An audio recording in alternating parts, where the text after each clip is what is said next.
Hello dear friends, welcome है आप सभी का तनु क्लासेस आर्ट को में। तो आज के इस क्लास में हम लोग कवर करने वाले हैं ज्योग्राफी का चैप्टर 6 जिसका नाम है द्वितीय क्रियाएं। इसी का आज हम लोग सब्जेक्टिव क्वेश्चन कवर करेंगे। इससे पहले हम लोगों ने इस चैप्टर का थ्योरी कंप्लीट रूप से पढ़ा है। जो भी इस चैप्टर का थ्योरी को कंप्लीट रूप से नहीं पढ़े हैं तो कृपया करके पहले थ्योरी पढ़ें, उसके बाद चैप्टर से रिलेटेड सब्जेक्टिव क्वेश्चन और ऑब्जेक्टिव क्वेश्चन को आप लोग कवर करेंगे। ठीक है, चैप्टर काफी इंटरेस्टिंग है और इस चैप्टर से रिलेटेड बोर्ड एग्जाम में जो भी सब्जेक्टिव क्वेश्चन पूछे जाते हैं वो क्वेश्चन को आज हम लोग इस क्लास के अंतर्गत सॉल्व करेंगे। सभी क्वेश्चन यूनिक क्वेश्चन है और बोर्ड एग्जाम में जो आपको क्वेश्चन पूछे जाएंगे यहीं से पूछे जाएंगे। आउट क्वेश्चन आपका नहीं आता है, मतलब बाहर से आपको क्वेश्चन नहीं पूछा जाता है। ठीक है, तो चलिए स्टार्ट करते हैं। ध्यान से मेरे बातों को समझना है और हो सके तो आपको नोट भी बनाना है। अगर आप थ्योरी का नोट बनाए हैं तो इसका नोट नहीं भी बनाएंगे तो चलेगा, लेकिन अगर थ्योरी का नोट नहीं बनाए हैं तो प्लीज कम से कम इसका नोट बनाएंगे। ठीक है, और थ्योरी का नोट तो बनाना काफी जरूरी है, क्योंकि जब तक आप थ्योरी का नोट नहीं बनाएंगे तो पक्का आपको याद नहीं होगा, यानी 100% आप याद नहीं कर पाएंगे। वीडियो देखेंगे फिर कुछ समय के बाद आप भूल जाएंगे। ठीक है, तो चलिए स्टार्ट करते हैं। एट फर्स्ट क्वेश्चन क्या आ सकता है चैप्टर 6 द्वितीय क्रिया से कि उच्च प्रौद्योगिकी उद्योग क्या है, यानी हाई टेक्नोलॉजी इंडस्ट्री जो होता है इससे आप क्या समझते हैं, या फिर उच्च प्रौद्योगिकी उद्योग के बारे में लिखें। मतलब क्वेश्चन पूछने का जो तरीका है, यानी क्वेश्चन घुमा के पूछा जाता है, क्वेश्चन पूछने का तरीका कुछ भी हो सकता है, लेकिन आपको क्या पूछा जा रहा है, उच्च प्रौद्योगिकी उद्योग के बारे में पूछा जा रहा है, यानी हाई टेक्नोलॉजी इंडस्ट्री के बारे में पूछा जा रहा है। ठीक है, सबसे पहले इसको आप डिफाइन कर देंगे, उसके बाद उच्च प्रौद्योगिकी उद्योग के बारे में जो भी चीज आप जानते हैं उसमें जो इफेक्टिव पॉइंट है, यानी जो प्रभावशील जो पॉइंट है वो आप लिख देंगे। ठीक है, तो हाई टेक्नोलॉजी इंडस्ट्री जो होता है इसमें नवीनतम तकनीक यानी नया जो टेक्नोलॉजी आती है मार्केट में उसी के बेस्ड पर उत्पाद का निर्माण किया जाता है। और न्यूनतम जो तकनीक होती है, जो नया तकनीक होती है उसका उपयोग होता है वैज्ञानिक और इंजीनियरिंग उत्पादों को बनाने में। ठीक है, यानी वैज्ञानिक और इंजीनियरिंग प्रोडक्ट का जो निर्माण होता है वह हाई टेक्नोलॉजी इंडस्ट्री के अंतर्गत होता है। ठीक है, तो यह नवीनतम तकनीक आधारित उद्योग है, यानी नया टेक्नोलॉजी जो मार्केट में जो चल रही है, नया टेक्नोलॉजी जो लागू की गई या फिर नया टेक्नोलॉजी का जो आविष्कार हुआ उसी के बेस्ड पर हाई टेक्नोलॉजी इंडस्ट्री क्या करती है, उत्पादों का यानी प्रोडक्ट का निर्माण करती है, जैसे कि वैज्ञानिक और इंजीनियरिंग उत्पाद का निर्माण करती है। ठीक है, सेकंड पॉइंट आप ये लिखेंगे कि उच्च प्रौद्योगिकी उद्योग में सफेद कॉलर श्रमिकों की संख्या अर्थात व्यावसायिक श्रमिकों की संख्या ज्यादा होती है, अधिक होती है। ठीक है, नेक्स्ट पॉइंट देखिए कि उच्च प्रौद्योगिकी उद्योग में रोबोट हो गया, कंप्यूटर बेस्ड डिजाइन हो गया। रोबोट का अगर निर्माण करते हैं तो वो भी आएगा आपका हाई टेक्नोलॉजी इंडस्ट्री के अंतर्गत। कंप्यूटर में किसी प्रकार का डिजाइन का निर्माण किया जा रहा है तो वहां भी जो आएगा वो इंडस्ट्री, तो वो किसके अंतर्गत आएगा, हाई टेक्नोलॉजी इंडस्ट्री के अंतर्गत आएगा। इलेक्ट्रॉनिक मशीन से होने वाले शोध कार्य यानी जो अभी रिसर्च वर्क किए जाते हैं, और रासायनिक और औषधि निर्माण जो होती है वो सारे जो इंडस्ट्री है, वो सारे उद्योग जो है वो किसके अंतर्गत आएंगे, हाई टेक्नोलॉजी इंडस्ट्री के अंतर्गत आएंगे। ठीक है, वैसे भी आपको थ्योरी में पूरा तरह से पढ़ाया गया है कि उच्च प्रौद्योगिकी उद्योग क्या है, पूरा तरह से आप वहां अच्छी तरह से समझ गए। ठीक है, लेकिन इससे भी अच्छा आप सजा करके लिख सकते हैं बोर्ड एग्जाम में। मेरा कॉपी आपको नहीं करना है, मैं हर एक वीडियो में बोलता हूं, यहाँ इससे बेस्ट आप सजा करके लिख सकते हैं, क्रिएटिव बना करके लिख सकते हैं, इससे भी ज्यादा आपको नॉलेज हो सकता है। ठीक है, तो अपने अनुसार आप अपने कॉपी को लिखेंगे, कॉपी को सजाएंगे। ठीक है, अब चलिए नेक्स्ट क्वेश्चन क्या पूछा जा सकता है कि विनिर्माण क्या है। ठीक है, यानी मैन्युफैक्चरिंग से आप क्या समझते हैं, या फिर विनिर्माण के बारे में लिखें। जैसे कि हम लोग जानते हैं कि द्वितीय क्षेत्र जो होता है, सेकेंडरी क्रियाकलाप के जो क्षेत्र होता है, द्वितीय क्षेत्र को क्या बोलते हैं, विनिर्माण क्षेत्र भी बोलते हैं, इसको गौण क्षेत्र भी बोलते हैं। ठीक है, तो इसको विनिर्माण क्षेत्र भी कहा जाता है, गौण क्षेत्र भी कहा जाता है, द्वितीय सेक्टर यानी सेकेंडरी जो सेक्टर है। ठीक है, तो विनिर्माण को आप क्या करना है, डिफाइन करना है। विनिर्माण क्या है, विनिर्माण से आप क्या समझते हैं, तो मैन्युफैक्चरिंग, तो विनिर्माण का जो तात्पर्य होता है किसी भी वस्तु का उत्पादन से है, यानी किसी भी वस्तु का अगर उत्पादन करते हैं, प्रोडक्शन करते हैं, तो वो क्या कहलाएगा, विनिर्माण कहलाएगा। जनरली विनिर्माण का मतलब होता है हाथ से कोई भी चीज का निर्माण करना, वो क्या कहलाएगा, विनिर्माण कहलाएगा। ठीक है, हस्तशिल्प कार्य से लेकर लोहे व इस्पात को गढ़ना, प्लास्टिक के खिलौने का निर्माण करना, अंतरिक्ष यान इत्यादि सभी जो प्रकार के उत्पादन होते हैं वो विनिर्माण के अंतर्गत आते हैं। जितने भी उत्पादन की जाती है, जितने भी प्रोडक्ट का निर्माण की जाती है, वो सारे इंडस्ट्री जो आते हैं वह विनिर्माण के अंतर्गत आते हैं। ठीक है, विनिर्माण का शाब्दिक अर्थ जो होता है हाथ से बनाना यानी हाथ से निर्माण करना। जैसे कि इंजीनियरिंग उत्पाद का निर्माण किया जा रहा है तो ये एक प्रकार का क्या कहलाएगा, विनिर्माण कहलाएगा। ठीक है, विनिर्माण का सिंपल सा मतलब है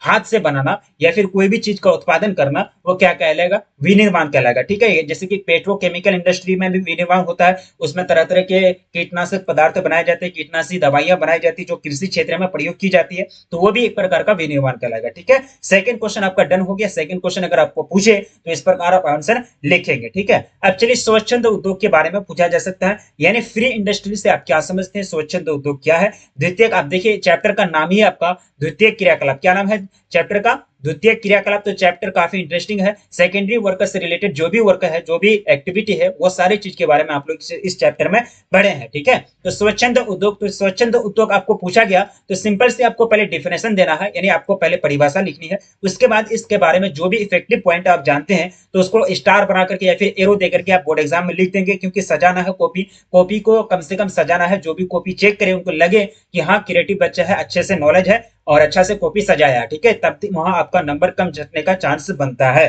ठीक है, तो स्वच्छंद उद्योग को क्या करेंगे, आप पहले डिफाइन कर देंगे। तो इस प्रकार के उद्योगों का विस्तार सड़कों के विस्तार से हुआ, यानी स्वच्छंद उद्योग फ्री इंडस्ट्री जो है, पहले सड़क का विस्तार नहीं था, पहले सड़क का विकास नहीं हुआ था, सड़क वगैरह मार्ग वगैरह नहीं बनाए गए थे, तो स्वच्छंद उद्योग का विकास नहीं हुआ था। जैसे सड़क का विस्तार बढ़ने लगा, सड़कों का विकास होने लगा, तो वहां क्या हुआ, स्वच्छंद उद्योग फैलने लगे, स्वच्छंद उद्योग अपना अस्तित्व में आया। ठीक है, इस उद्योग में उत्पादन कम मात्रा में होता है, यानी स्वच्छंद उद्योग में, फ्री इंडस्ट्री में उत्पादन जो होता है, उत्पादन का जो लेवल होता है, प्रोडक्शन लेवल, वो कम होता है तथा श्रमिकों की संख्या भी कम होती है। ठीक है, यह उद्योग किसी विशेष कच्चे माल पर, यह उद्योग जो है किसी विशेष कच्चे माल पर निर्भर नहीं रहता है, नहीं करता है। इसमें प्रदूषण सामान्यतः नहीं फैलता। ठीक है, जैसे कि बहुत सारे इंडस्ट्री हैं, तो बहुत सारे इंडस्ट्री कच्चे माल पर, कोई खास कच्चे माल पर, यानी कोई स्पेशल जो रॉ मेटल होता है उस पर डिपेंड करता है। लेकिन ये स्वच्छंद जो उद्योग है, इसमें ये किसी विशेष कच्चे माल पर निर्भर नहीं करता। जैसे कि एक प्रकार का हो जाएगा आपका, यहाँ मिस्टेक हुआ है, चीनी उद्योग। ठीक है,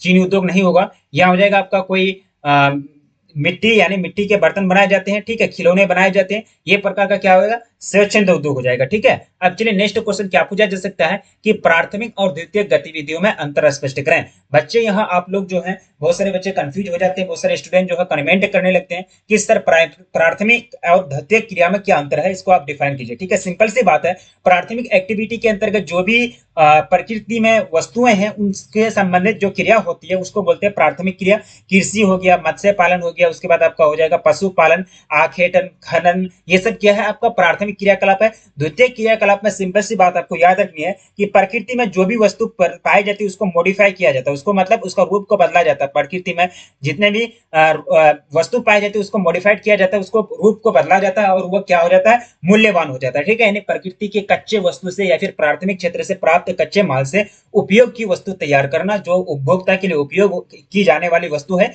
तो वही तैयार करना क्या कहलाता है, द्वितीय क्रियाकलाप कहलाता है। ठीक है, तो प्राथमिक और द्वितीय गतिविधि में आपको क्या करना है, डिफरेंस करना है। तो सबसे पहले आप प्राथमिक गतिविधि या फिर क्रियाकलाप, देखिए गतिविधि या क्रियाकलाप बात सेम है। प्राइमरी एक्टिविटी के बारे में आप पॉइंट बना के लिखेंगे। तो प्राथमिक गतिविधि अर्थात क्रियाकलाप प्रत्यक्ष रूप से प्राकृतिक पर्यावरण से संबंधित है। जैसे कि कृषि की जाती है तो प्राकृतिक पर्यावरण में की जाती है, मत्स्य पालन किया जाता है तो तालाब में किया जाता है, तालाब भी एक प्राकृतिक पर्यावरण के अंतर्गत आएगा। ठीक है, उसके बाद हो जाता है आपका पशुचारण, पशुचारण में भी पशु जो चराया जाता है, जंगल में चराया जाता है, जंगल कहाँ आता है, प्राकृतिक पर्यावरण का भाग है जंगल। ठीक है, तो ये जो प्राथमिक गतिविधि और क्रियाकलाप है, ये प्राथमिक गतिविधि या फिर प्राथमिक क्रियाकलाप है, ये डायरेक्टली जो है प्रकृति पर निर्भर करता है। प्राकृतिक का जो एनवायरमेंट है, यानी प्रकृति नेचुरल एनवायरमेंट है, उसी से संबंधित है, उसी से रिलेटेड है। ठीक है, आप समझ सकते हैं पशुचारण होना, उत्पादन, पशुचारण, कृषि, मत्स्य पालन, खनन, ये सब क्या, खनन का भी जो कार्य होता है वो कोयला वगैरह निकाला जाता है। कोयला जैसे कि उपयोग की वस्तु को भूगर्भ से निकालना, वो क्या कहलाता है, खनन कहलाता है। तो खनन जो होता है वो कोयला निकाला जाता है, पेट्रोलियम निकाला जाता है, तो वो भी क्या प्रकृति से रिलेटेड है ना, प्राकृतिक वस्तु को निकाला जा रहा है, तो ये जो है प्रत्यक्ष रूप से प्राकृतिक पर्यावरण से संबंधित है। दूसरा पॉइंट क्या लिखेंगे कि प्राथमिक क्रियाएं पृथ्वी के संसाधनों जैसे कि भूमि हो गया, जल हो गया, वनस्पति, भवन निर्माण आदि के उपयोग के विषय में बताती है। भूमि का उपयोग हो रहा है सिंचाई के क्षेत्र में, यानी जल का भी उपयोग हो रहा है सिंचाई के क्षेत्र में, या फिर भूमि और जल का दोनों का उपयोग हो रहा है सिंचाई के क्षेत्र में। ठीक है, वनस्पति का उपयोग हो रहा है पशुचारण में। ठीक है, भवन निर्माण, ये सब जो है आदि के उपयोग के बारे में बताते हैं प्राइमरी एक्टिविटी यानी प्राथमिक क्रियाकलाप। तीसरा पॉइंट लिखेंगे कि प्राथमिक क्रियाओं के अंतर्गत जैसे कि भोजन संग्रहण। ठीक है, भोजन संग्रहण जैसे कि पहले जो जंगल में लोग रहते थे, आदिम जाति के जो आदिम जाति जो मानव रहते थे, आदि मानव जो रहते थे, वो क्या करते थे कि कंद मूल को, फिर तरह से पेड़ पौधे के फल को फूल को जमा करते थे और उसी को खाते थे, ठीक है। यानी भोजन संग्रहण, भोजन को इकट्ठा करते थे, भोजन को इकट्ठा करना भी क्या कहलाएगा, प्राथमिक क्रियाकलाप कहलाएगा। पशुचारण भी आपका प्राथमिक क्रियाकलाप है, मछली का पालन करना भी प्राथमिक क्रियाकलाप है। कृषि सबसे बेस्ट एग्जांपल है, ये बोर्ड एग्जाम में बार बार पूछा गया है कि प्राथमिक क्रियाकलाप कौन सा है, दे देगा आपको कृषि वहां, और 3 ऑप्शन और दे देगा, ठीक है। आपको पता रहेगा तो आप कृषि टिक करेंगे, अन्यथा गलत करके आ जाएंगे, ठीक है। कृषि भी आपका प्राथमिक क्रियाकलाप है, खनन भी आपका प्राथमिक क्रियाकलाप के अंतर्गत आते हैं, यानी प्राइमरी एक्टिविटी के अंतर्गत आते हैं, ठीक है। अब नेक्स्ट पॉइंट क्या लिखेंगे प्राथमिक क्रियाकलाप के अंतर्गत, कि प्राथमिक क्रिया करने वाले जो भी श्रमिक होते हैं उसको बोलते हैं लाल श्रमिक। क्या बोलते हैं उसको, लाल कॉलर श्रमिक, लाल कॉलर श्रमिक बोले जाते हैं, क्योंकि इसका जो कार्य क्षेत्र होता है वो घर से बाहर होता है। घर में बैठ करके क्या कोई मछली पालन करता है, नहीं। तालाब में जाकर के, नदी में जाकर के। पशुचारण घर में बैठ के होता, नहीं, जंगल में, ठीक है। भोजन संग्रहण के लिए घर में बैठ के रहना पड़ता, नहीं, जंगल में, ठीक है, या फिर कृषि क्षेत्र में, ठीक है। उसके बाद कृषि जो होता है कार्य, कृषि कार्य यानी जो खेती की जाती है तो वो घर में बैठ के होता, नहीं, ये भी घर से बाहर। मतलब खनन जो होता है वो खदान में होता है, खदान में कोयला निकाला जाता है, घर में होता नहीं। मतलब जितना भी काम है ना, ये सारे काम जो है लगभग घर से बाहर है। कोई भी काम को आप घर में बैठ के नहीं कर सकते, जिसके कारण इसके श्रमिकों को, प्राथमिक क्रियाकलाप के श्रमिक को क्या कहा जाता है, लाल कॉलर श्रमिक कहा जाता है, ठीक है। तो इस प्रकार आप 4 पॉइंट लिखेंगे। लेकिन हम लोगों को क्वेश्चन पूछा गया कि प्राथमिक और द्वितीयक गतिविधियों में अंतर स्पष्ट करें, या फिर प्राथमिक और द्वितीयक क्रियाकलापों में अंतर करें, ठीक है। तो चलिए हम लोग प्राथमिक क्रियाकलाप के अंतर पढ़ लिए। अब सेकेंडरी जो वर्क होता है, सेकेंडरी एक्टिविटी, उसके बारे में हम लोग पढ़ते हैं, ठीक है। सेकेंडरी एक्टिविटी के बारे में आपको लिखना है, इसमें ज्यादा आपका पॉइंट नहीं बनेगा। इस गतिविधि में प्रकृति से प्राप्त प्राकृतिक संसाधनों का स्वरूप को बदलकर मानव के लिए अधिक उपयोगी किया जाता है। मैंने आप लोगों को उसी में बता दिया पहले ही, कुछ मिनट पहले ही, कि प्राकृतिक क्षेत्र में, यानी प्रकृति के क्षेत्र में जितने भी संसाधन पाए जाते हैं, कोयला पाया जाता है, ठीक है, उसके बाद आपका पाया जाता है मिट्टी पाया जाता है, ठीक है, उसके बाद जो भी खनिज पाए जाते हैं, तरह तरह के खनिज, लोहा, तांबा, अयस्क, जो भी पाए जाते हैं, तो वो सारे चीजों का प्रकृति में पाया जाता है, ठीक है। तो प्राकृतिक संसाधनों का रूप को, उसको मॉडिफाई करके क्या किया जाता है, उसको रूप को बदला जाता है, और जो मानव के लिए उपयोगी हो जाता है, ठीक है, और मानव के लिए अधिक उपयोगी हो जाता है, ठीक है। सिंपल सी बात है, सीधी सीधी आप याद रखेंगे कि प्राकृतिक क्षेत्र से प्राप्त वस्तुओं, या फिर प्राकृतिक क्षेत्र से प्राप्त वस्तुओं, या फिर प्राथमिक क्रियाकलाप के क्षेत्र से, यानी प्राथमिक क्षेत्र या फिर प्राकृतिक क्षेत्र से प्राप्त वस्तुओं को, वस्तुओं के रूप को बदलकर मानव के लिए अधिक उपयोगी बनाना क्या कहलाएगा, द्वितीय क्रियाकलाप यानी द्वितीय गतिविधि कहलाएगा, ठीक है। पहला पॉइंट बनता है। दूसरा पॉइंट क्या लिखेंगे कि द्वितीय क्रियाकलाप के अंतर्गत विनिर्माण हो जाएगा। विनिर्माण यानी, विनिर्माण का मतलब आप समझ गए, मैन्युफैक्चरिंग, आपका क्वेश्चन था अभी जस्ट, मैंने हम लोगों ने डील किया। विनिर्माण के अंतर्गत हाथ से बनाने वाले जो भी काम है, ठीक है, सारा चीज इसमें आ जाएगा। खिलौने का निर्माण करें या फिर कोई चीज का निर्माण करें, प्रसंस्करण और निर्माण उद्योग, ये सब सम्मिलित होते हैं आपका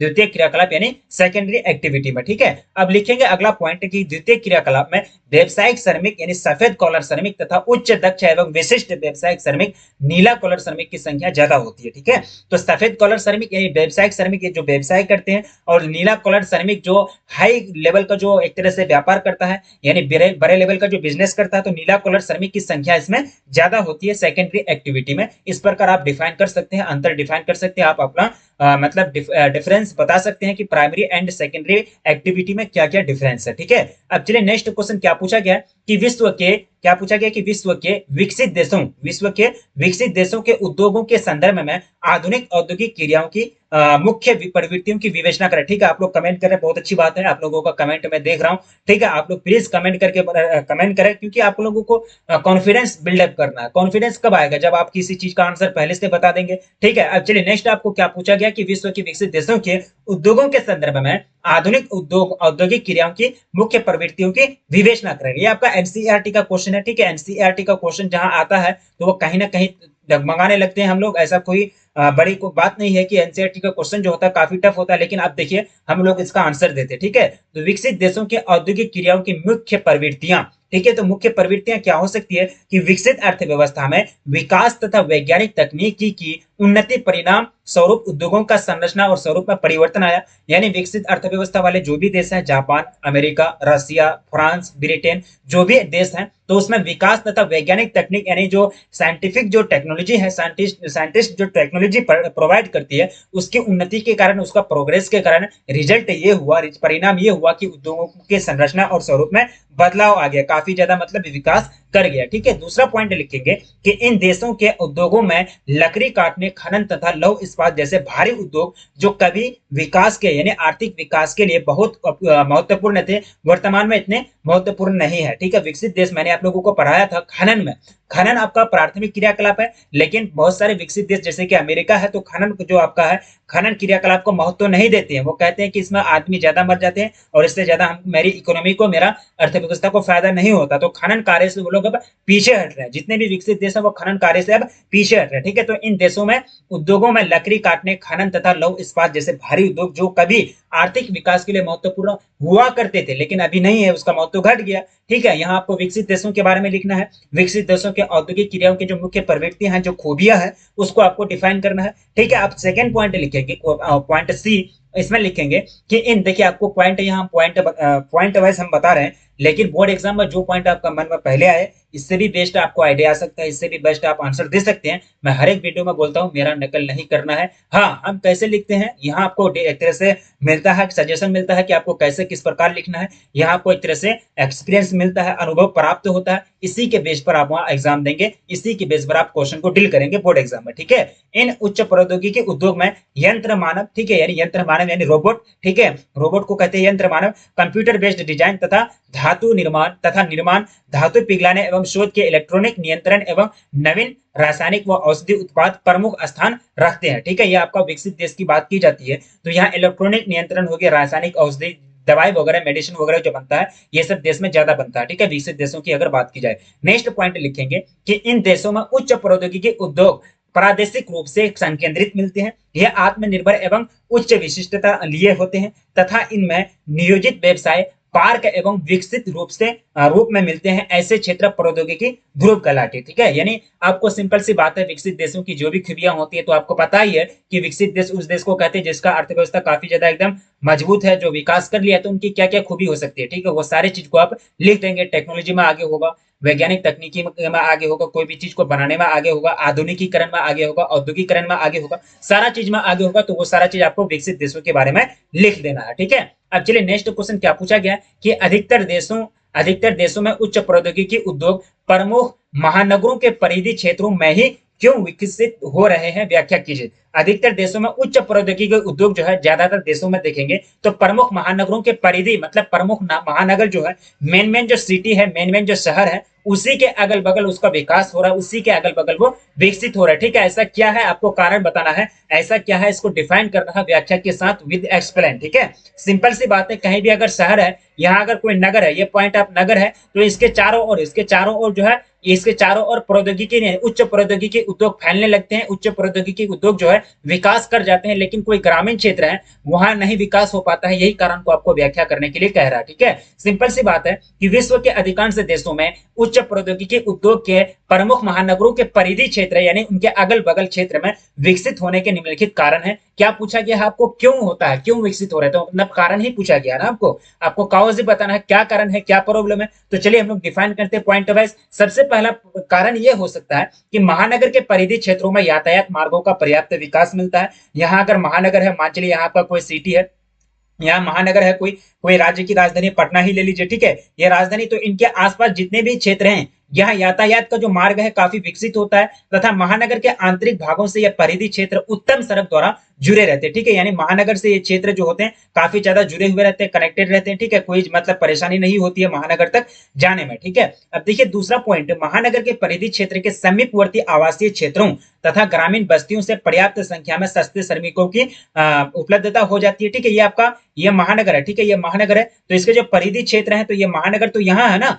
महानगर तो यहाँ है, तो आपका टेक्नोलॉजी जो है उच्च प्रौद्योगिकी उद्योग यहाँ विकास कर रहा है। ठीक है, लेकिन इनके बगल में देखिए, इनके बगल में तो महानगर का इफेक्ट नहीं होगा, यहाँ भी तो इतना विकास नहीं हुआ, ये अभी ग्रामीण ही है। महानगर के चारों ओर परिधि क्षेत्र के समीपवर्ती यानी सीमा में, यानी लास्ट वाला पॉइंट में, लास्ट वाला जगह में जो है वहां क्या है, आवासीय क्षेत्र है, यानी एक तरह से ग्रामीण बस्ती है। वहां ज्यादा अगर अर्धनगरीय ग्रामीण बस्ती होगा तो वहां श्रमिकों की संख्या ज्यादा होगी। आपको पता है कि ग्रामीण क्षेत्र में श्रमिक ज्यादा मिलते हैं, सस्ते में मिल जाते हैं, क्योंकि ग्रामीण क्षेत्र में जो श्रमिक होते हैं, जो लोग होते हैं, इतना पढ़े लिखे नहीं होते हैं, थोड़ा सा मतलब एक तरह से शिक्षा से दूर होते हैं, तो उन लोगों को रोजगार की चाहिए, रोजगार वो हाई वर्क नहीं करते, कोई बड़े काम नहीं करते हैं, कोई बड़े कंपनी में वर्क नहीं करते, तो लोगों को रोजगार चाहिए और वहां सस्ते मतलब सस्ते में पर्याप्त संख्या में सस्ते श्रमिकों की उपलब्धता हो जाती है उद्योगों के लिए, जिसके कारण उच्च प्रौद्योगिकी उद्योग और ज्यादा फैलने लगता है महानगर के परिधि क्षेत्र में। ठीक है, अब देखिए अगर वहां श्रमिक मिल रहा सस्ते में तो कैसे नहीं फैलेगा। चौथा पॉइंट हमने ये लिख सकते हैं, तीसरा पॉइंट है सॉरी, नगर परिधि भूमि, नगर परिधि पर भूमि का मूल्य कम होता है, अतः भूमि सस्ते दामों में मिल जाती है। मान चलिए यहाँ पटना है, ठीक है, ये आपका पटना है, ठीक है, यहाँ अगर पटना में अगर यहीं अगर इसी जगह में अगर कोई जमीन खरीदना चाहेगा तो उनका मूल्य ज्यादा होगा, उनका वैल्यू ज्यादा होगा, ज्यादा पे करना पड़ेगा, ज्यादा दाम देना पड़ेगा। लेकिन इनसे थोड़ा सा हट के इनके परिधि क्षेत्र या फिर समीपवर्ती क्षेत्र में आ जाए, समीपवर्ती क्षेत्र यहाँ आ जाए या फिर इनका परिधि क्षेत्र अंदर में रहे, तो यहाँ थोड़ा सा इनका इनके कंपेरिजन में पटना जो मेन पॉइंट है, मेन जो बिंदु है, उसके कंपेरिजन में यहाँ का जो जमीन का वैल्यू होगा, जो मूल्य होगा वो कम होगा। ठीक है, जिसके कारण यह जमीन खरीद ली जाती है और यहाँ इधर से मतलब ग्रामीण क्षेत्र से श्रमिक भी उस सस्ते में मिल जाते हैं और यातायात का साधन भी एकदम विकसित होता है और यहाँ क्या किया जाता है, उच्च प्रौद्योगिकी उद्योग को स्थापित कर दिया जाता है और वो काफी ज्यादा विकास कर जाता है। ठीक है, मतलब कारण लॉजिकली सोचिए, थोड़ा सा सोचेंगे तो आप अपने आप पॉइंट बना सकते हैं, अपने आप आंसर दे सकते हैं। ठीक है, चौथा पॉइंट हम लोग ये लिखेंगे कि यहाँ का पर्यावरण शांत और उद्योगों के लिए सुखद होता है। ठीक है, यहाँ तो पूरा हल्ला हो रहा है ना, यहाँ तो पूरा शोरगुल हो रहा है, ये तो मेन पॉइंट है, ये मेन पॉइंट पटना है, लेकिन इससे थोड़ा सा परिधि क्षेत्र से दूर चले गए,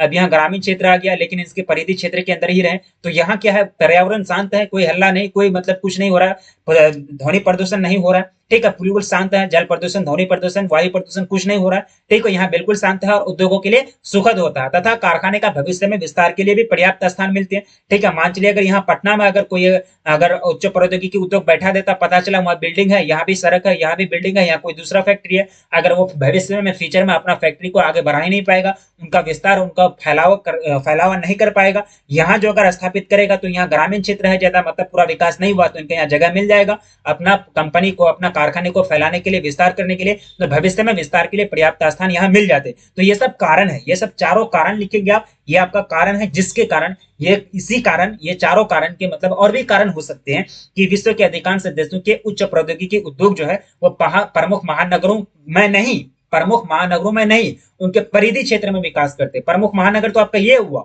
ठीक है, लेकिन इनके परिधि क्षेत्र चारों ओर। ठीक है, तो इस प्रकार आप आंसर लिखेंगे क्वेश्चन नंबर 6। अब चलिए नेक्स्ट क्वेश्चन आपका क्या पूछा जा सकता है कि अफ्रीका में अपरिमित प्राकृतिक संसाधन है, फिर भी औद्योगिक दृष्टि से यह बहुत पिछड़ा महाद्वीप है, समीक्षा कीजिए। आप लोग जानते हैं कि एशिया में बहुत सारे कंट्री जो है विकसित विकासशील कंट्री है और बहुत सारे देश विकसित भी हो गए हैं, मतलब विकास कर लिए हैं, जैसे कि अमेरिका, जापान, ये सब क्या है, विकसित कंट्री है। भारत विकासशील है, लेकिन अफ्रीका में बहुत सारे देश ऐसे हैं जो विकसित नहीं है, अविकसित है, वो तरक्की नहीं किया है, उनके पास प्राकृतिक संसाधनों का भंडार है, अपरिमित प्राकृतिक संसाधन है। ठीक है, फिर भी औद्योगिक दृष्टि से यह महाद्वीप जो है पिछड़ा है। क्या कारण है, क्या मतलब वजह है, चलिए समीक्षा कीजिए, इसका आप आंसर दीजिए। ठीक है, तो अफ्रीका महाद्वीप में सबसे पहले क्या हुआ कि अफ्रीका महाद्वीप में प्राकृतिक संसाधनों की दृष्टि से विश्व का समृद्ध महाद्वीप है। ठीक है, अफ्रीका महाद्वीप जो है वहां प्राकृतिक संसाधनों की कमी नहीं है, सोना वगैरह, गोल्ड वगैरह काफी ज्यादा पाए जाते हैं। ठीक है, और सोना जो होता है एसएलआर रखने में, बैंक को एसएलआर और सीईआरआर रखने में काफी ज्यादा गोल्ड एक तरह से हेल्प करता है। जब आपको इकोनॉमिक्स से पढ़ाया जाएगा, अगर आपका इकोनॉमिक्स है तो चैप्टर सेकंड में हम लोग पढ़ेंगे एसएलआर सीआरआर क्या होता है। ठीक है, तो अफ्रीका महाद्वीप प्राकृतिक संसाधनों की दृष्टि से विश्व का समृद्ध महाद्वीप है, इसमें जैव विविधता की अधिकता है। ठीक है, जैव विविधता कहने का मतलब यह है कि इसमें जंगल ज्यादा है, तरह तरह के जीव मिलते हैं, तरह तरह के मतलब पेड़ पौधे मिलते हैं, जड़ी बूटियां मिलती है। ठीक है, तो जैव विविधता ज्यादा है क्योंकि यहाँ वन क्षेत्र विकसित है। खनिज पदार्थों में उत्तरी अफ्रीका में अल्जीरिया तथा मोरक्को में लोहा मिलता है, जिम्बाब्वे में लोहा का भंडार है। ठीक है, तो कहीं ना कहीं पता चल रहा है कि संसाधन की कमी नहीं है, मतलब ये बात सत्य है कि अफ्रीका में अपरिमित प्राकृतिक संसाधन, लेकिन क्या कारण है जो औद्योगिक दृष्टि से ये पिछड़ा है, पिछड़ा महाद्वीप है। ठीक है, चलिए कारण देखते हैं क्या क्या कारण हो सकता है, हम लोग निम्नलिखित लिखेंगे। अफ्रीका के औद्योगिक रूप से पिछड़ापन का कारण निम्नलिखित है। ठीक है, तो चलिए पहला पॉइंट लिखते हैं। पहला कारण क्या हो सकता है कि उच्च तकनीकी ज्ञान व पूंजी का अभाव। अफ्रीका में बहुत सारे लोग पढ़े लिखे नहीं है, वहां शिक्षा नहीं है, जिसके कारण हाई टेक्नोलॉजी का विकास नहीं हो पाया है। पूंजी का अभाव है। ठीक है, अफ्रीका में महाद्वीप के देश जूझ रहे हैं। ठीक है, पूंजी का अभाव है, पैसा है। देखिए जमीन के अंदर तेल है, खनिज है, लेकिन इतना पैसा नहीं है कि टेक्नोलॉजी का प्रयोग करते हुए उनको निकालें और उनको निकाल करके देश का तरक्की करे, देश विकसित करे, लेकिन इतना पैसा नहीं है।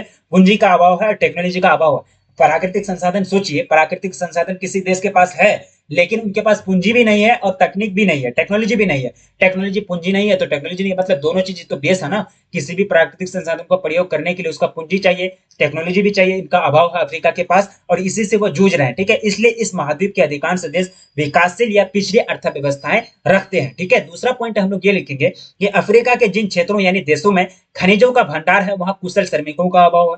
ठीक है, वहां कुशल श्रमिक यानी कुशल, देखिए श्रमिक दो प्रकार का होता है, कोई श्रमिक तो आप हम भी हैं, आप भी है। ठीक है, आप भी श्रमिक हैं, हम भी श्रमिक हैं, क्योंकि श्रमिक वही होता है जो काम को कर लेता है। कोई भी वर्ग में, कोई भी क्षेत्र में, प्राथमिक क्षेत्र, द्वितीय, तृतीय, चतुर्थ, जो भी क्षेत्र है वो अपना काम को करके थोड़ा सा आय की प्राप्ति कर लेता है, वो श्रमिक कहलाएंगे। लेकिन कुशल यानी जिनको ट्रेनिंग दिया हुआ रहे, यानी पूरा तरह से सक्षम रहे वो काम को करने में, तो ऐसा श्रमिक नहीं है। उन अफ्रीका देशों में ऐसा श्रमिकों का अभाव है कि वो काम को, खनिजों का भंडार के काम को कर सके। ठीक है, तो उनमें एक तरह से ट्रेनिंग की कमी है, प्रशिक्षण की कमी है। ठीक है, तीसरा पॉइंट हम लोग ये लिखेंगे कि अफ्रीका के देशों में विषम जलवायु तथा पूंजी का अभाव के कारण परिवहन साधनों का विकास नहीं हो पाया है। टेक्नोलॉजी का मुख्य अभाव है, टेक्नोलॉजी का अभाव मुख्य कारण है। ठीक है, अब देखिए अफ्रीका के देशों में विषम जलवायु है, काफी ज्यादा धूप पड़ता है। ठीक है, और वहां जो यातायात के जो साधन है, परिवहन के जो साधन है वो भी विकसित नहीं हुए हैं, वो भी विकास नहीं कर पाए हैं। यहाँ तो मेन साधन चाहिए, यातायात के साधन तो मेन रखता है। औद्योगिक रूप से औद्योगिक विकास अगर करना चाहेगा कोई भी देश तो उनको पहले परिवहन का विकास करना पड़ेगा, यातायात के साधनों का विकास करना पड़ेगा, लेकिन इसी चीज में पिछड़ा है, यही चीज में पिछड़ गया है। ठीक है, तो इसी चीज में वो पिछड़ गया है, टेक्नोलॉजी नहीं है, श्रमिक नहीं है, यातायात के साधन नहीं है, पूंजी नहीं है, तो ये सब चीज से कैसे विकास करेगा? सिर्फ प्राकृतिक खनिज रहने से थोड़ा ना होगा, सिर्फ प्राकृतिक संसाधन, वो तो प्रकृति का देन था कि सबको बराबर हिस्सा दिया है पूरा वर्ल्ड में, तो सभी देशवासियों को बराबर बराबर हिस्सा दिए हैं, सभी देशों को बराबर कुछ ना कुछ, किसी में ज्यादा है तो किसी में कम है। ठीक है, किसी को कौन सा कोई संसाधन ज्यादा दे दिया, जैसे कि अरब को, सऊदी अरब जो है तेल का भंडार है, तो पूरा पूरा कंट्री का 16% प्लस, यानी 16% से ज्यादा, यानी 16, पूरा देश का, पूरा वर्ल्ड का 16% से ज्यादा पेट्रोलियम का भंडार सऊदी अरब के पास है। ठीक है, और सब चीज का कमी है। अब देखिए रेगिस्तान ही रेगिस्तान है, पानी नहीं मिलता पीने के लिए। ठीक है, वहाँ अनाज नहीं उगता है, तो ये सब चीज का कमी है। तो ऊपर वाला जो दिए हैं खनिज यानी प्राकृतिक संसाधन, तो किसी को ज्यादा दिए हैं तो दिए हैं, तो दिए हैं, लेकिन कोई चीज दिए देवे नहीं किए हैं। ठीक है, मतलब सभी चीज को दिए हैं, मतलब असमान रूप से वितरित है, लेकिन सभी देशों में लगभग प्राकृतिक खनिज जो है वितरित है समान रूप से, किसी अगर दृष्टि से आप देखेंगे। ठीक है, अब चलिए नेक्स्ट एक पॉइंट हम लोग क्या लिख सकते हैं। देखिए इसके पास खनिज है लेकिन इनके पास पूंजी नहीं है, श्रमिक नहीं है, टेक्नोलॉजी नहीं है, पैसा नहीं है, पता नहीं और क्या क्या नहीं है, श्रमिक नहीं है, बहुत सारा चीज कारण है, शिक्षा नहीं है, तो कैसे कर पाएगा? अब चलिए नेक्स्ट क्वेश्चन हम लोग क्या लिख सकते हैं कि उद्योगों की परंपरागत अवस्थिति को प्रभावित करने वाले कारकों की विवेचना करें। यानी परंपरागत अवस्थिति, यानी अवस्थिति का मतलब होता है लोकेशन, स्थिति का मतलब होता है सिचुएशन, वर्ड पकड़िएगा। अवस्थिति का मतलब होता है लोकेशन और स्थिति का मतलब होता है सिचुएशन। ठीक है, तो परंपरागत अवस्थिति यानी पहले से जो जगह में चलते आ रहे हैं, पहले से जो मतलब चल रही है उद्योग, उसको प्रभावित करने वाले कारकों की आपकी विवेचना करना है, उसका डिस्क्राइब, उसको एक्सप्लेनेशन करना है। ठीक है, तो चलिए लिखते हैं, उद्योगों की परंपरागत अवस्थिति को प्रभावित करने वाले कारक। उद्योगों की स्थापना यानी भूमि जो है, उद्योगों की स्थापना समतल या मैदानी भागों में की जाती है। भूमि को देख करके समतल भाग में किया जाएगा, फिर मैदानी भाग में किया जाएगा, तभी ना वहां एक तरह से परिवहन विकसित होंगे। ठीक है, तो परिवहन वहां विकसित होनी चाहिए, परिवहन के संसाधन है, रोड वगैरह अच्छी होनी चाहिए। पहाड़ में तो जाकर के उद्योग की स्थापना होगा नहीं, पर्वतीय क्षेत्र या फिर ढलान वाले क्षेत्र में नहीं होगा। तो भूमि जो है काफी ज्यादा मैटर करता है, समतल भूमि या मैदानी भागों में क्या किया जाता है, उद्योगों की स्थापना की जाती है, और ये जो है उद्योगों की परंपरागत अवस्थिति को प्रभावित करता है। ठीक है, पूंजी, पूंजी तो मेन चीज है यार, ये पूंजी नहीं होगा तो क्या होगा, पूंजी के बिना तो कुछ सोच ही नहीं सकता। पूंजी उद्योग की स्थापना हेतु आवश्यक साधन को क्रय और विक्रय करने का साधन है। कोई भी चीज को खरीदेंगे या फिर बेचेंगे तो वहां पूंजी काम करता है। ठीक है, तीसरा पॉइंट आप ये लिख सकते हैं कि जहां की जलवायु अच्छी है वहां उद्योग को विकसित होने में आसानी होता है। पता चला ऐसी जगह में उद्योग का स्थापना कर दिए जहां 12 महीना बाढ़ ही रहता है, 12 महीना बारिश ही होता है, 12 महीना ठंडी ही रहता है, 12 महीना एकदम पूरा ठंडी या फिर ठंडी या गर्मी से तो इतना इफेक्ट नहीं पड़ेगा, लेकिन बाढ़ और बरसात से ज्यादा इफेक्ट पड़ेगा। तो ये भी चीज देखना है कि वहां की जलवायु कैसी है, वहां जलवायु कैसी है, उसके अनुसार वहां उद्योग की स्थापना की जाती है। तो ये भी उद्योग, ये भी जो जलवायु भी जो है उद्योगों की परंपरागत अवस्थिति को प्रभावित करने वाले मेन कारक है, मुख्य कारक है। चौथा पॉइंट हम लोग ये लिख सकते हैं कि श्रम शक्ति तथा बाजार की उपलब्धता, जहां श्रम शक्ति तथा बाजार की उपलब्धता है वहां उद्योगों की स्थापना की जाती है। ठीक है, जहां श्रम शक्ति यानी जहां मजदूर लोग मिलेंगे और जहां बाजार मिलेंगे, मजदूर नहीं मिलेंगे तो फैक्ट्री में कौन काम करेगा, उद्योग में कौन काम करेगा। ठीक है, मजदूर मिलना जरूरी है, बाजार है ही नहीं, पता चला उद्योग में इतना सारा सामान बना लिए और बाजार बेचने के लिए मार्केट है ही नहीं। ठीक है, और वो चीज को बेचने के लिए मार्केट है ही नहीं, तो बाजार का भी होना बहुत जरूरी है। तो श्रम शक्ति तथा बाजार की उपलब्धता वहां के उद्योग की स्थापना को प्रभावित करता है। ठीक है, तो 4 पॉइंट आप लिखेंगे इस प्रकार। अब नेक्स्ट क्वेश्चन क्या पूछा गया कि सिलिकॉन घाटी क्या है, सिलिकॉन घाटी के बारे में लिखिए, काफी ज्यादा सुने हैं। सिलिकॉन वैली के बारे में, ठीक है। तो 1930 में फ्रेडरिक टरमान ने अपने इलेक्ट्रिकल इंजीनियरिंग यानी अपने इलेक्ट्रिकल जो छात्र हैं उनको क्या किया, सजेशन दिए कि इसी क्षेत्र में रहकर यानी सिलिकॉन घाटी में रहकर कारखाने की स्थापना करें। जो भी इलेक्ट्रिकल इंजीनियरिंग के छात्र हैं तो उन लोगों ने क्या किया था, अपना अपना कारखाना का स्थापना किया था। तो उनको सजेशन दिए थे 1930 में फ्रेडरिक टरमान ने कि अपना अपना कारखाना को इसी क्षेत्र में स्थापित करना है सिलिकॉन घाटी में, और इस घाटी का विकास, ठीक है, प्रोत्साहित किया। इस घाटी का विकास फ्रेडरिक टरमान के कार्यों का प्रतिफल है, यानी फ्रेडरिक टरमान जो है इन्हीं के कार्य का प्रतिफल है, इन्हीं का रिजल्ट है, जिसके कारण सिलिकॉन घाटी का विकास हुआ। सिलिकॉन घाटी प्रौद्योगिकी ध्रुवों का विकास दूसरे देशों में भी हुआ है, ठीक है। यानी सिलिकॉन घाटी की जो प्रौद्योगिकी ध्रुव है इसका भी विकास अन्य कंट्री में होने लगा है। अब चौथा पॉइंट क्या लिखेंगे, सिलिकॉन घाटी एक जगह है, ठीक है। सिलिकॉन घाटी अमेरिका के सैन फ्रांसिस्को बे एरिया का एक ऐसा हिस्सा है जहां दुनिया के प्रमुख आईटी कंपनी यानी आईटी जो कंपनी है, जैसे कि एप्पल हो गया, गूगल हो गया, फेसबुक, एयरटेल, ये सब क्या है, दुनिया की लगभग सभी बड़ी कंपनियों की जो कार्यालय ऑफिस है वो सिलिकॉन घाटी में, ठीक है। फेसबुक, एयरटेल, गूगल, ये सब जो बड़े बड़े कंपनी है इसका अगर कार्यालय है, ऑफिस है, तो कहाँ है, सिलिकॉन घाटी में। सिलिकॉन घाटी कहाँ है, अमेरिका के सैन फ्रांसिस्को में, ठीक है। तो इस प्रकार आप सिलिकॉन घाटी के बारे में लिखेंगे। लास्ट क्वेश्चन क्या पूछा गया कि जर्मनी का रूहर कोयला क्षेत्र पर टिप्पणी करें। तो जर्मनी का रूहर कोयला क्षेत्र जो है, रूहर होता है या फिर रूड होता है, ठीक है। देखिए क्योंकि यहाँ जो है RUR, ठीक है, तो इसको रूहर भी कहीं लिखा हुआ रहेगा, कहीं रूड भी रहेगा, ठीक है। तो आपको कंफ्यूजन नहीं होना है। तो जर्मनी का रूहर कोयला क्षेत्र है, यह जर्मनी का महत्वपूर्ण औद्योगिक प्रदेश रहा है, क्योंकि यहाँ कोयला एवं लोहा दोनों पर्याप्त मात्रा में पाया जाता है। जर्मनी के इस्पात उद्योग के कुल उत्पादन का यहाँ से 80%, ये ऑब्जेक्टिव आप याद रखेंगे, प्राप्त होता है। किंतु अब इस उत्पादन के क्षेत्र में इसका विकास एक तरह से योगदान घट रहा है, यानी अब इस क्षेत्र के उत्पादन में गिरावट आई है, इसका मतलब जो रैंक है वो नीचे आया है, ठीक है। तो अब देखिए 80% जो कोयले का उत्पादन होता है, यानी जर्मनी के इस्पात उद्योग के कुल उत्पादन का 80% जो होता है वो रूहर यानी रूहर क्षेत्र से ही प्राप्त होता है, ठीक है। तो रूहर क्षेत्र जर्मनी का काफी ज्यादा फेमस जगह है, किसके दृष्टि से, इस्पात उद्योग की दृष्टि से, ठीक है। तो टोटल हम लोगों ने इस चैप्टर में आप लोगों का जो क्वेश्चन था, सब्जेक्टिव क्वेश्चन 10 क्वेश्चन था। जर्मनी का रूहर कोयला क्षेत्र के बारे में लिखा, सिलिकॉन घाटी क्या है, उद्योगों के परंपरागत अवस्थिति को प्रभावित करने वाले कारकों की विवेचना करें। उसके बाद हम लोग, उससे पहले हम लोगों ने क्वेश्चन डील किया था कि अफ्रीका में अपरिमित प्राकृतिक संसाधन है, संसाधन खूब है, प्राकृतिक संसाधन ऊपर वाले ने खूब झोली भर के दिया है, लेकिन यहाँ विकास नहीं हो पाया है। क्यों नहीं हो पाया, उसका आपको कारण पूछा गया, ठीक है। उससे पहले पूछा गया कि अधिकतर देशों में उच्च प्रौद्योगिकी जो उद्योग हैं वो प्रमुख महानगरों के परिधि क्षेत्र में विकसित हो रहे हैं, तो इसका क्या कारण है, उसका हम लोगों ने व्याख्या किया, ठीक है। उसके बाद उससे पहले हम लोगों ने पढ़ा था कि विश्व के विकसित देशों के उद्योगों के संदर्भ में आधुनिक औद्योगिक क्रियाओं के मुख्य प्रवृत्तियां क्या है, मतलब क्या क्या खूबी है, उसको हम लोगों ने पढ़ा, ठीक है। इससे पहले हम लोगों ने प्राथमिक और द्वितीय क्रिया गतिविधियों में या फिर क्रियाकलाप में अंतर को जाना, यानी डिफरेंस को जाना। स्वच्छंद उद्योग क्या है, विनिर्माण क्या है, ठीक है। इससे पहले सबसे पहला क्वेश्चन हम लोगों ने पढ़ा कि उच्च प्रौद्योगिकी उद्योग से आप क्या समझते हैं। तो ये आपका चैप्टर 6 मानव भूगोल के मूल सिद्धांत का भाग 1 जो बुक है चैप्टर 6 का सब्जेक्टिव क्वेश्चन हम लोगों ने वीवीआई लॉन्ग एंड शॉर्ट, ठीक है। देखिए लॉन्ग और शॉर्ट इसी से पूछे जाएंगे, शॉर्ट और लॉन्ग को मैंने इसी में ऐड कर दिया है। इतना आप लोगों के पास टाइम नहीं है क्योंकि आपको तो थ्योरी में पढ़ाया गया है, फिर शॉर्ट क्वेश्चन को करो, फिर लॉन्ग क्वेश्चन को करो। हाँ, शॉर्ट क्वेश्चन लॉन्ग क्वेश्चन पूरा हम इसमें ऐड कर दिए, ठीक है। शॉर्ट क्वेश्चन को भी इसी में दिए हैं, लॉन्ग क्वेश्चन को भी इसी में दिए हैं। वहां आप जब जो लॉन्ग क्वेश्चन है उसमें ज्यादा लिख देते हैं, लेकिन वहां हम लिख नहीं पाते, हमको इतना याद नहीं रहता, हम वहां लिख नहीं पाते कि ये लॉन्ग क्वेश्चन है, ये शॉर्ट क्वेश्चन है। क्वेश्चन तो क्वेश्चन ही है ना, लॉन्ग क्वेश्चन में तो आपको ज्यादा लिखना पड़ेगा और शॉर्ट क्वेश्चन में आपको कम लिखना पड़ेगा। क्या लॉन्ग क्वेश्चन में अगर क्वेश्चन पूछा जाएगा, वो लॉन्ग क्वेश्चन का आंसर देने के लिए जो भी थ्योरी चाहिए, जो भी पॉइंट चाहिए, वो आप तो थ्योरी में पढ़े हुए हैं, वो आपको तो कॉपी में नोट बना हुआ है, ठीक है। तो लॉन्ग क्वेश्चन में ज्यादा करके आंसर देना है, और किस प्रकार लॉन्ग क्वेश्चन का आंसर देना है वो क्वेश्चन को मैं बता दिया आप लोगों को, ठीक है। वो क्वेश्चन को भी मैं इसमें इंक्लूड कर देता हूँ, और वो क्वेश्चन का भी आंसर हम देते हैं। यहाँ सिर्फ बस लॉन्ग क्वेश्चन लिखा हुआ नहीं रहता आपका, ठीक है। यहाँ देखिए पीडीएफ में आप लॉन्ग क्वेश्चन हम नहीं लिखना छोड़ दिए। आप क्यों लिखना छोड़ दिए, देखिए कोई अगर शॉर्ट क्वेश्चन है, जैसे कि ये शॉर्ट क्वेश्चन है, तो इसमें जो मेन इंपॉर्टेंट पॉइंट है, तो इसमें शॉर्ट क्वेश्चन में आपको बताया जाएगा कि इसका कम से कम शब्दों में उत्तर दें। तो यहाँ आपको बताया गया, हम जो आंसर, हम लोग जो पीडीएफ बनाएंगे,